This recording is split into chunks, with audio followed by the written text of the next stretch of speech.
ఎందరో మహానుభావులు, అందరికీ వందనాలు. ప్రస్తుతం నేను పథేర్ పాంచాలి అన్న పుస్తకాన్ని చదివి వినిపిస్తున్నాను కదండి. ఈ పుస్తకాన్ని రచించిన వారు శ్రీ విభూతి భూషణ్ బందోపాధ్యాయ గారు.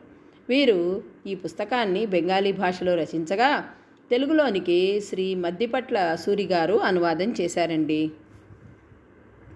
ఇంకా పఠనం కొనసాగిస్తానండి. ఆ రోజున చతుర్దశో పౌర్ణమో ఏదో అలాంటి తిథే. వాడు ఇదివరకెప్పుడూ ఇక్కడికి రాలేదు. కానీ చిన్ననాటి తన ఈ మొదటి ప్రయాణపు చిత్తరువు వాడికి చాలా కాలం వరకు గుర్తుంది. ఎదుట సూటిగా మైదానం చివర దూరంగా చెట్ల సందుల నుంచి పూర్ణచంద్రుడు పైకి వస్తున్నాడు. చతుర్దశి చంద్రుడేనేమో, వాడికి జ్ఞాపకం లేదు. వెనకాలే ఆ వెర్రిబాగుల పిల్ల, దిక్కులేని పిల్ల, చింకిరి జుట్టు ఉన్న పిల్ల, చిన్న పిల్ల తనని పంపించడానికి వచ్చింది. వైశాఖమాసం రాగానే హరిహరుడు నిశ్చిందిపురం నుంచి నివాసం ఎత్తేయడానికి ఏర్పాట్లన్నీ చేసుకున్నాడు. వాళ్ళు తమ సామానులన్నీ వెంట తీసుకుని వెళ్ళిపోవడం లేదు. వాటినన్నింటినీ అమ్మి చిల్లర బదుళ్ళు తీర్చేశారు. ఏ కాలం నాటివో ఆ పనస చెక్క భోషాణం, కావడి పెట్టె, మామూలు పెట్టెలు, పీటలు చాలా ఉన్నాయన్న సంగతి తెలిసి పొరుగురు బేరగాళ్ళు కూడా వచ్చి చవకగా కొనుక్కుని వెళ్ళిపోయారు. ఊళ్ళో పెద్దలంతా వచ్చి హరిహరుడికి నచ్చజెప్పి వాళ్ళని వెళ్ళనీయకుండా చేయడానికి ప్రయత్నించారు. నిశ్చిందిపురంలో పాలు, పెరుగు, చేపలు, కూరలు ఎంత చవకో, ఎంత కొద్దిలో ఇక్కడ సంసారం వెళ్ళబుచ్చుకోవచ్చునో ఆ జాబితా అంతా ఏకరువు పెట్టారు. రాజకృష్ణ భట్టాచార్య మాత్రం భార్య సావిత్రి వ్రతానికి భోజనానికి పిలవడానికి వచ్చి అవి ఇవి మాట్లాడి చివరకు ఏది ఉంటే మాత్రం ఈ ఊళ్ళో ఉండమని ఎలా అనగలంలే. అదీ కాక జాతిరత్నాలన్నీ ఒకే చోట కుప్పగా ఉన్నా ప్రయోజనం లేదు. నేను నా అనుభవాన్ని బట్టి చెబుతున్నానుగా. మనసు సంకుచితమైతే దాని వికాసం కుంటుపడుతుంది. భగవంతుడి కృప తిన్నగా ఉంటే చంద్రనాథుని ఈసారైనా సేవించుకు రావాలని ఉంది అన్నాడు. ఈ సంగతి విని రాణి అప్పు వాళ్ళ ఇంటికి వచ్చింది. ఏరా అప్పు, మీరు ఈ ఊరు విడిచి వెళ్ళిపోతున్నారట కదా, నిజమేనా అని అడిగింది. నిజమే రాణిది, ఇంకా అమ్మని అడుగు అన్నాడు అప్పు. అప్పటికీ రాణికి నమ్మకం కుదరలేదు. చివరికి సర్వజయ చెప్పగా సంగతంతా విని రాణి తెల్లబోయింది. అప్పుని బయటికి పిలిచి ఎప్పుడు వెళ్ళేది అని అడిగింది. వచ్చే బుధవారం కాక పై బుధవారం అన్నాడు. ఇంకెప్పుడు రారా అసలు? రాణికి కళ్ళలో నీళ్లు తిరిగాయి. మన నిశ్చిందిపురం చాలా మంచి ఊరని, ఇలాంటి ఏరు, ఇలాంటి మైదానం ఇంకెక్కడా లేవని నువ్వు ఎప్పుడూ అనేవాడివిగా. ఈ ఊరు విడిచిపెట్టి మరి ఇప్పుడు ఎలా వెళ్ళగలవురా అన్నది రాణి. నేనేం చేసేది? నేను రానని ఎలా చెప్పేది? నాన్నకు అక్కడ ఉండాలని ఉంది, మాకు ఇక్కడ ఎలా గడుస్తుంది మరి? నా పలకా పుస్తకాలు నీకు ఇచ్చి వెళతానులే రాణిది, మళ్ళీ పెద్దవాళ్ళమైనాక కలుసుకుంటామేమో అన్నాడు అప్పు. నా పుస్తకంలో కథ పూర్తి చెయ్యనే లేదురా నువ్వు. ఆ కథ నువ్వు రాసినట్లు కింద సంతకము పెట్టలేదు. నువ్వు మొత్తానికి భలే వాడివిరా అప్పు. కళ్ళనీళ్ళు రెప్పలతో అప్పళించుకుని రాణి గబగబా అక్కడి నుంచి బయటకు వచ్చేసింది. రాణీదీకి ఉత్త పుణ్యానికి ఎందుకో అంత కోపం అప్పు అర్థం చేసుకోలేకపోయాడు. తానేం కావాలని ఊరు విడిచి వెళ్తున్నాడా? స్నానాల రేవు దగ్గర పటు, అప్పు చాలాసేపు మాట్లాడుకున్నారు. పటుకి ఈ సంగతి తెలియదు. అప్పు చెప్పగా విని చాలా నిరుత్సాహపడ్డాడు. నీకోసమని నేను ఎంత కష్టపడి నాచంతా పక్కకు లాగి అక్కడ గుంట చేశాను, అందులో ఒక్కసారైనా చేపలు పెట్టనే లేదు నువ్వు అన్నాడు పటు. ఈసారి శ్రీరామనవమి, చైత్ర సంక్రాంతి గోష్ఠి, విహార్ దగ్గర వచ్చాయి. ఏటా ఈ ఉత్సవాల రోజుల్లో అప్పు ఉత్సాహం, ఆనందం పట్టశక్యం కాకపోయేవి. వాడు వాళ్ళ అక్క అన్ని రోజులు నిద్రపోయేవాళ్లే కాదసలు.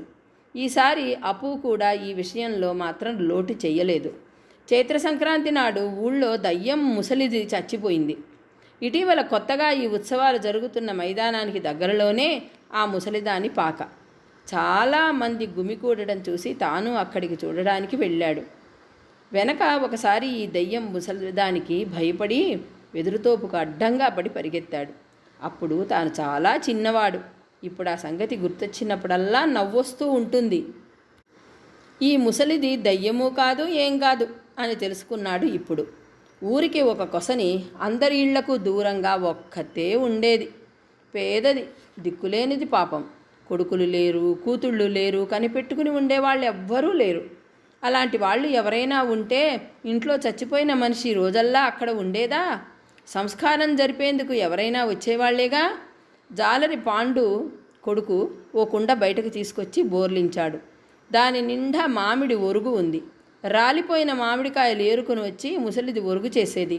అది బజారుకు తీసుకెళ్ళి అమ్ముకుని ఆ వచ్చిన డబ్బుతో జీవిస్తూ ఉండేది. ఆ సంగతి అప్పు ఎరుగుదును. క్రితంసారి రథోత్సవంలో కూడా ముసలిది జంగిడి పెట్టుకుని మామిడి ఒరుగు అమ్ముకోవడం చూశాడు. ఈసారి సంక్రాంతి తిరునాళ్ళు ఏమిటో చప్పచప్పగా ఉన్నట్లుంది. నిరుడు తిరునాళ్లకు కూడా అక్క పటాలు అవి కొని ఎంతో సంబరపడింది. వాడికది జ్ఞాపకం ఉంది. ఆ రోజున పొద్దున్న అక్క తను పోట్లాడుకున్నారు. సాయంకాలం అక్క డబ్బులిస్తా కానీ తిరునాళ్లలో సీతాపహరణం పటం ఉంటే చూసి కొనుక్కురారా అన్నది. అప్పు కసి తీర్చుకోవడానికి, నువ్వెక్కడో ఎందుకు పనికిరాని పాడుపటాలని కొనుక్కురమ్మంటావు, నాకు అర్థం కాదు. పో, ఏం రామరావణ యుద్ధం పటం ఎందుకు కొనకూడదు అన్నాడు. నీకెప్పుడు యుద్ధాల పటాలు కావాలి, నీ మొహం పోదు, దేవుళ్ల పటాలు ఏం బాగుండవా అన్నది అక్క. అక్క చిత్రకళాభిరుచి మీద అప్పుకు ఎన్నడూ సదభిప్రాయం లేదు. తమ కంచె చుట్టూ ఉన్న మొక్కలు పూసిన ఎర్రటి పూలు చూడగానే అక్క ముఖం గుర్తుకొచ్చేది. పక్షుల కూతలు చెవినిపడ్డా, మదాసాని పూల కదలికలు కంటపడ్డా అక్క గుర్తుకొచ్చి వాడి మనస్సు అదొకలాగా అయిపోయేది. పరుగు పరుగున వెళ్ళి చెబితే పరవశురాలయ్యే అక్క ఎక్కడికి, ఎంత దూరానికి వెళ్ళిపోయిందో కదా. ఎప్పుడు ఇంకెప్పుడు వీటన్నిటితో ఆడుకోవటానికి రాదుగా అనిపించేది. ఆ తిరునాళ్ల గందరగోళంలో ఎవరో చక్కగా పిల్లల గ్రోవి వాయిస్తున్నారు. కొత్త పండితి పాట వాడికి చాలా బాగుంది. ఎవరా అని వెతగ్గా మేదరి వీధిలోని హారాన్ వెదురుకరతో చేసిన ఇన్ని పిల్లంగ్రోవులు కట్టకట్టి నెత్తిన పెట్టుకుని ఒకటి తాను వాయించి చూపిస్తూ వాటిని అమ్ముకుంటూ ఉండడం కనిపించింది. ఎంత ఇది అని అడిగాడు అప్పు. హారాన్ వాణ్ణి బాగా ఎరుగును. వాళ్ల వంట ఇల్లు ఎన్నోసార్లు వచ్చి చూశాడు కూడా. మీరు ఈ ఊరు విడిచిపెట్టి వెళ్ళిపోతున్నారట కదా అబ్బాయి, ఏ ఊరు వెళ్తున్నారు మీరు అని అడిగాడు. అప్పు అర్ధణా ఇచ్చి సన్నటి పిల్లంగ్రోవి ఒకటి కొన్నాడు. ఏ బెజ్జాలు మూస్తూ వాయించాలో ఒకసారి చెప్పు హారాన్, నేర్చుకుంటాను అన్నాడు. ఒకసారి అర్ధరాత్రప్పుడు తనకు హఠాత్తుగా మెలకువ వచ్చిన సంగతి గుర్తుకొచ్చింది. ఏటిదరిని ఎక్కడో పల్లెవాళ్ల దీపాల వెలుతురులో చేపలుకై గంపలు పెట్టే తూము దగ్గర టక్ టక్మని ఒకటే చప్పుడు వినిపిస్తోంది. అప్పుడు దూరంగా నీలమైదానం వైపుగా ఎవరో గొంతు విప్పి పాడుకుంటూ వెళ్ళటం తన చెవిని పడింది. నీలిమైదానం దారిన అంత రాత్రివేళ ఎవరూ నడవరు సాధారణంగా. రాత్రిళ్ళు వెన్నెల్లో ఎవరో అపరిచిత పథికులు పాటలు పాడుకుంటూ వెళ్ళటం, ఆ పాట క్రమంగా దూరాన లీనమైపోతూ ఉండటం తనకు చాలాసార్లు అనుభవమే. కానీ ఆసారి విన్న గొంతు లాంటిది ఎప్పుడూ వినలేదు. ఆ పణితి పట్టుకోలేకపోయాడు. ఆ కలత నిదురవేళ గాఢంగా హృదయంలో నాటుకుపోయిన ఆ అతి సున్నితమైన పాట క్రమక్రమంగా దూరమైపోతూ ఎప్పుడు విలీనమైపోయిందో మళ్ళీ ఎప్పుడూ దాని జాడైనా కనిపించలేదు. కానీ అప్పు దాన్ని ఎన్నడైనా మర్చిపోగలడా? తిరునాళ్ళు చూడడానికే వచ్చిన పాఠక జనం, ఆడవాళ్ళు మగవాళ్ళు రంగురంగుల రకరకాల దుస్తులు ధరించి జట్లుగా ఇళ్లకు తిరిగి వెళుతున్నారు. పిల్లలు పిల్లన గ్రోవులు ఊదుకుంటూ పోతున్నారు.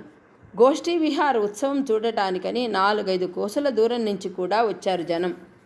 గుడ్డ చిలకలు, కొయ్య బొమ్మలు, రంగు కాగితాల విసనికర్రలు, రంగురంగుల కుండలు, ఎవరి చేతిలో చూసినా ఏదో ఒక వస్తువు లేకుండా లేదు. సాతాని శ్రీనివాసు తిరునాళ్లలో మిఠాయి దుకాణం ఒకటి పెట్టాడు.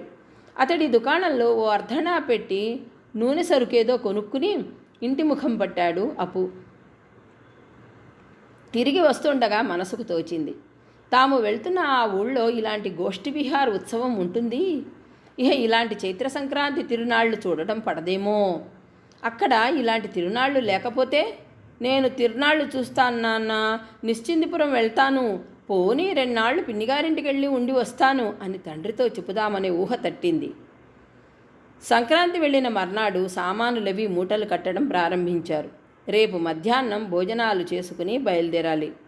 సాయంత్రం వంట ఇంటి వసారాలో సర్వజయ వేడివేడి పరోటాలు వండి పెడుతోంది పిల్లవాడికి. నీలమణి పెదనాన్నగారి నివేశనంలో కొబ్బరి చెట్టు ఆకులు వెన్నెలలో మిలమిలలాడుతున్నాయి. వాటికేసి అలా చూస్తూ కూర్చుంటే అప్పుకు ఎక్కడలేని దుఃఖమూ వచ్చింది. కొత్త చోటుకు వెళుతున్నామని ఇన్నాళ్ల నుంచి పడుతున్న ఉత్సాహమంతా వెళ్లే రోజు దగ్గర పడుతున్న కొద్దీ సన్నగిలిపోయి, రానున్న విరహాన్ని తలుచుకున్న కొద్దీ మనస్సు వికలమైపోసాగింది. ఈ ఇల్లు, వాకిలి, ఆ వెదురుతోపు, మామిడి తోట, ఏటి ఒడ్డు, అక్క తాను కలిసి వనభోజనం చేసిన ఆ చోటు, ఇవన్నీ తనకెంత ఇష్టం. ఇలాంటి కొబ్బరి చెట్టు అక్కడ తాము వెళ్ళబోయే చోట ఉన్నదా? బుద్ధి తిరిగినప్పటి నుంచి తాను ఈ కొబ్బరి చెట్టును చూస్తున్నాడు. వెన్నెల్లో ఆకులు ఎంత చక్కగా కనిపిస్తాయి.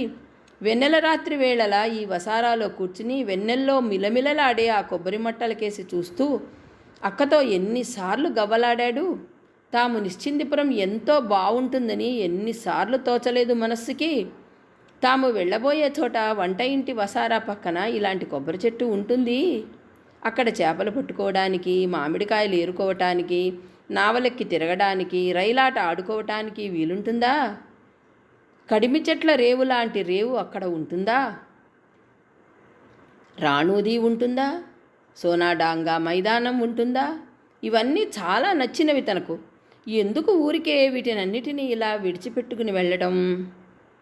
ఆ మధ్యాహ్నం ఒక సంఘటన జరిగింది. వాళ్ళమ్మ సావిత్రి వ్రతభోజనానికి వెళ్ళింది. హరిహరుడు భోజనమై పక్క గదిలో పడుకున్నాడు.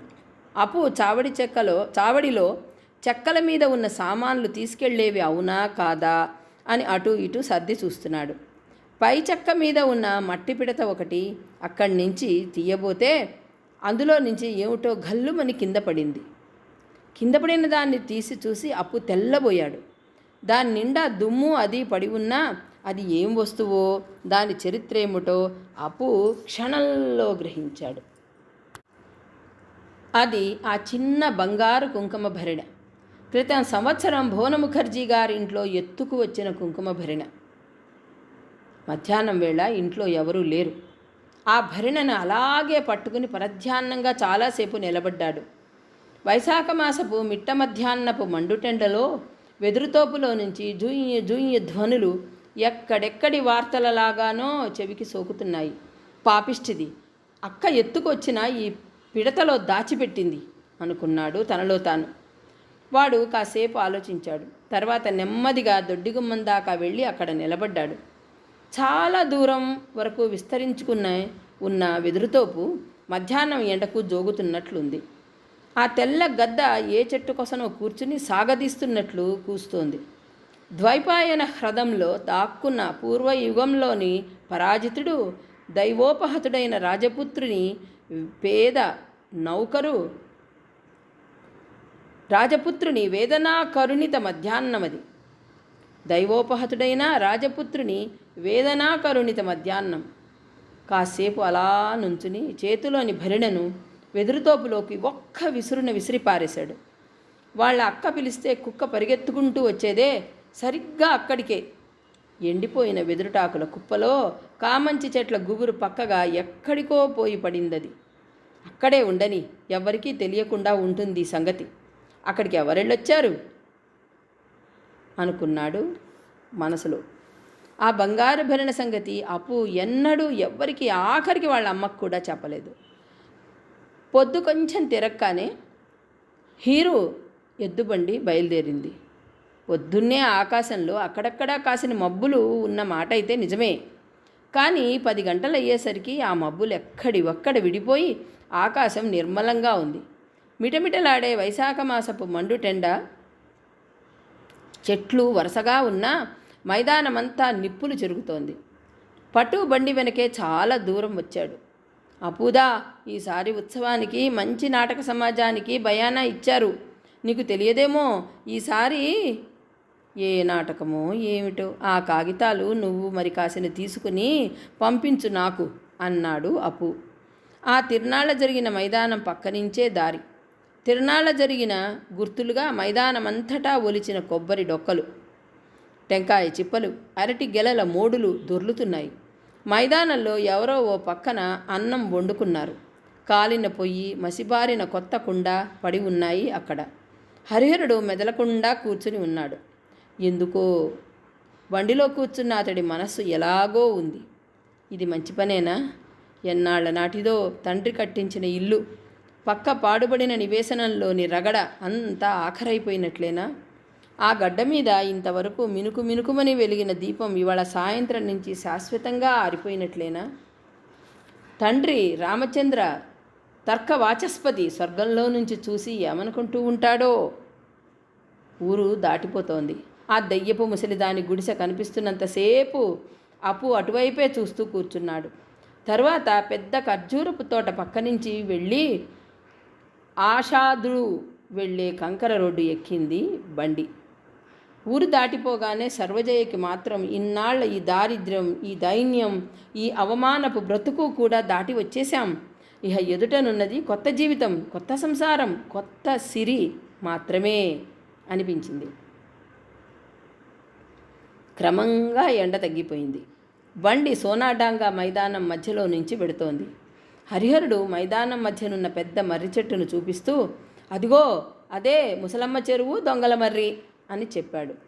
సర్వజయ చప్పున ముఖం బయటికి పెట్టి చూసింది. దారికి కొంచెం పక్కగా చిన్న రాళ్లగుట్ట పక్కన 4 వైపులా ఊడలు దిగి ఉన్నదా మర్రి చెట్టు. ఆ ఉద్ద బ్రాహ్మడు, అతడి కొడుకు గాథ ఎన్నోసార్లు విన్నది ఆమె.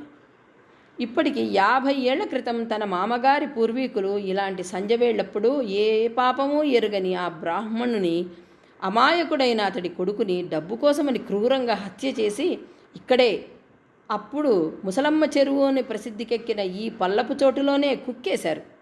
ఆ పిల్లవాడి తల్లి తన కొడుకు ఇంకా వస్తాడు, ఇంకా వస్తాడు అని ఎన్ని నెలలు, ఎన్నేళ్ళు ఎదురుచూసిందో. ఆ పిల్లవాడిహ అసలు తిరిగి వెళ్ళనే లేదు. అమ్మో!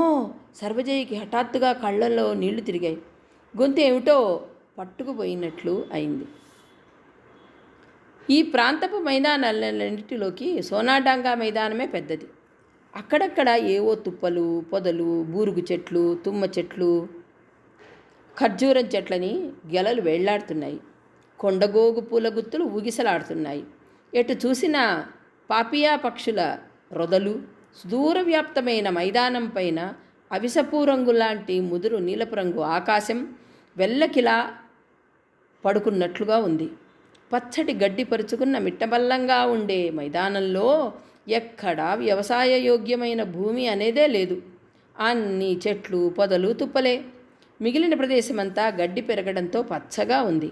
ఎదుట మట్టి రోడ్డు సంసారం వదిలిపోయే నిరీహుడైన విరాగిలాగా చాలా దూరం వరకు తన ఇష్టం వచ్చినట్లు వంకర టింకరగా పోయింది. పూర్వం ఎన్నడో ఏదో నది ఎండిపోయి జీవితయాత్రలోని పదచిహ్నాల్ని మాత్రం మిగిల్చిపోయింది. అంతర్హితమైపోయిన నది తాలూకు లోతైన ప్రదేశమంతా ఇప్పుడు తామరపూలతో నిండిపోయి ఉంది. అప్పు బండిలో కూర్చుని మైదానం కేసి, చుట్టూ ఉన్న అపూర్వమైన ఆకాశపు రంగు కేసి చూస్తూ వెడుతున్నాడు. సాయంకాలపు స్వప్న చిత్రంలోకి చిన్నప్పటి స్మృతులు ఎన్నో వచ్చి విలీనమైపోతున్నాయి. వాడు ఊరు విడిచి వెళ్ళడం ఇదే ప్రథమం. ఇప్పుడు ఇహ ఎంత దూరం వరకు వెళతాడో? తన ప్రయాణం ఆరంభమైనది ఇప్పుడే. ఇహ బహుశా ఆ దేశాలు, కలలు కన్న ఆ అపూర్వ జీవితాన్ని చూడొచ్చు. హరిహరుడు దూరంగా కనిపిస్తున్న ఒక గ్రామాన్ని వేలితో చూపిస్తూ, అదిగో అదిగో అదే పలాష్ గాభి, దాని పక్కనే నాటాబేడే, అక్కడే అక్కడే బన్ బీబీ మసీదు దగ్గర శ్రావణ మాసంలో పెద్ద ఉత్సవం జరిగేది. ఇక్కడ దొరికినంత చవకగా గుమ్మడికాయలు ఇంకెక్కడా దొరకవు అని చెప్తున్నాడు. ఇంకా ఇక్కడితో ఈ పఠనం ఆపేస్తానండి. తిరిగి తర్వాయి భాగంలో కలుసుకుందాం. అంతవరకు సెలవు. మీకు పథేర్ పాంచాలి నచ్చితే లైక్ చేయండి, షేర్ చేయండి, సబ్స్క్రైబ్ చేసుకుని మరింతగా ప్రోత్సహించండి. ఉంటానండి. నమస్కారం.